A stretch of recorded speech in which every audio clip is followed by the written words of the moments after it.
So next question like question number 18. Question number 18 is basically from chemical bonding.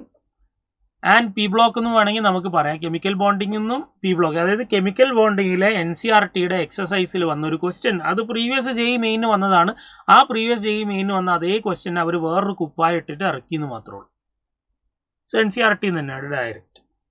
നോക്കുക, 2 P block elements X and Y form fluorides of type EF3. The fluoride compound XF3 is Lewis acid and YF3 is a Lewis base.